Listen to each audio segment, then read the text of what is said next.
What is going on, everybody? This is BroncoJuggalo, and it is once again Slashback Saturday, and it is also the day after Valentine's Day. So, in honor of that, this special Slashback edition is called Affairs of the Heart. Get it? As in Affairs of the Heart? To review a movie that has something to do with love or lust or obsession, or has to have some sort of romantic encounter within the film. I decided to do 1989's Madman. Directed by, I'm going to say this wrong probably, Tiber Takacs. Starring Jenny Wright as Virginia, Clayton Rohner as her boyfriend Richard, and Randall Cook as Dr. Kessler / Malcolm Brand. An insane killer scientist jumps off the pages of a horror novel and into the life of Virginia Clayton. She continues to read the novel. The people around her are killed off one by one, as the killer, Dr. Kessler, is obsessed with winning her heart. Doesn't that just go with this theme? This movie is also called Hardcover over in Europe. And during the film, our main character, Virginia, walks by a movie theater, which is playing another one of the director's films, Metal Messiah, which I think actually sounds kind of interesting. I'm going to have to look into it. Guys, honestly, this film wasn't as good as I was hoping it would be. I've heard people talk pretty highly about it, but honestly, I was a bit bored. So I'm going to get into cons first, and then I'm going to get into pros. There are going to be some spoilers, so if you don't want any spoilers for this film, you may want to check out now. Go watch the movie, come back and finish the review. Or at least I hope you will. My first con is that the movie is just really slow. It's downright boring at times, and it just doesn't flow that well. My second con is that I do not like the ending. Okay, so when the movie starts, it starts out as kind of a horror gothic style creature feature. Well, then you find out that the creature feature is just her reading a novel. And the creature in it doesn't look very good, but I'll get into that here in a minute. Well, as she reads the following book, which is written by the same author, and the killer, Dr. Kessler, who she believes is literally manifested from the book, it turns out that the author of the book, named Malcolm Brand, has similar issues and describes the things that he did to himself within the book. So then she believes that the author of the novel is reenacting his own book with her as the subject. What I don't like about the ending is that makes for a interesting and honestly pretty entertaining tale of a slasher film.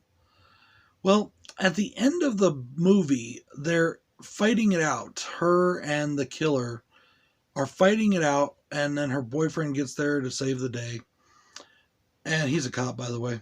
And they're fighting it out, and there's this trunk up there that's in the beginning of the movie that's housing the creature.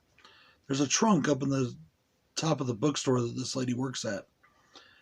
And it opens, and this creature just happens to come out of it. She says this little passage and I guess summons this creature.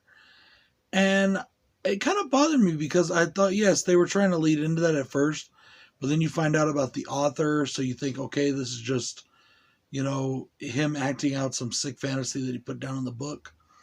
But then all of a sudden, it literally turns back into a fantasy. And this creature goes after and attacks the killer.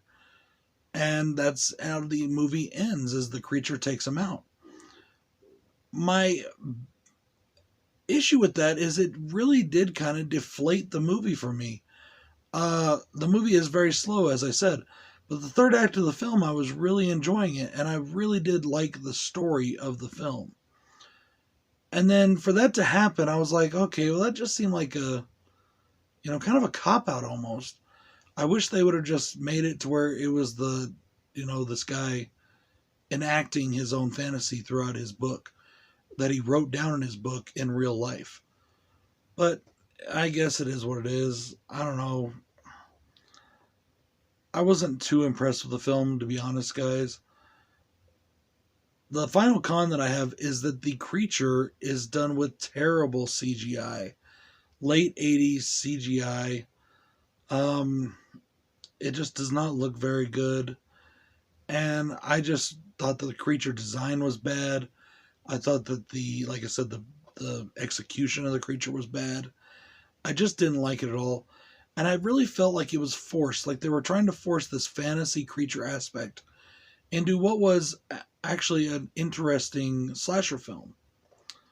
Now, as far as the slasher aspects goes, the killer is interesting as hell. There is not a ton of blood and gore. What there is done well. It's very understated, but I do really enjoy it. I really like the makeup effects. That's where we get most of our gore. Not just on the victims, but on the killer himself.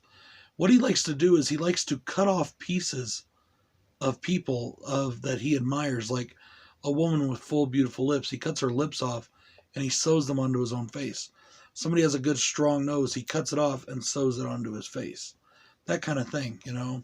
This guy who's a pianist has great ears for music, so he cuts the guy's ears off and sews them onto his own head.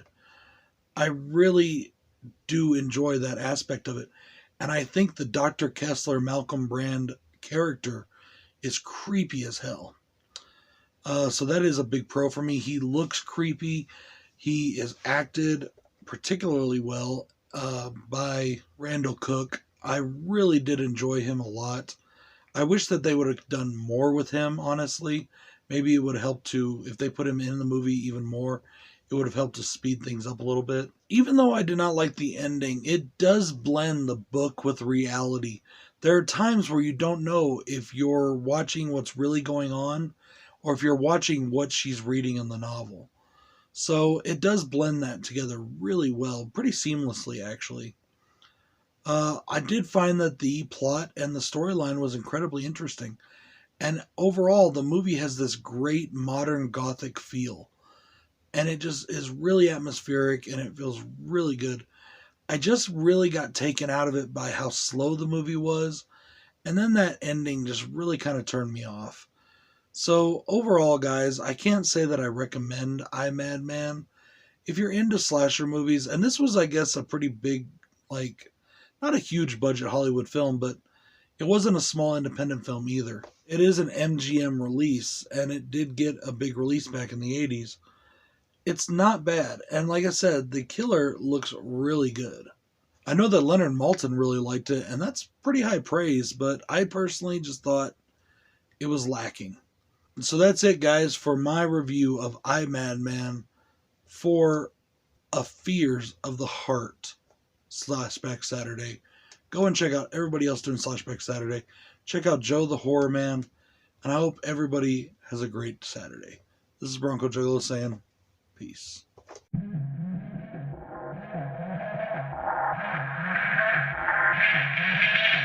Sometimes you just gotta ignore your enemies. Sometimes you just gotta make them bleed. I've headed up to here with all the fake shit. Fake friends huddled up, that's a snake pit. King Kong about to rumble on some ape shit. Stab you with some scissors.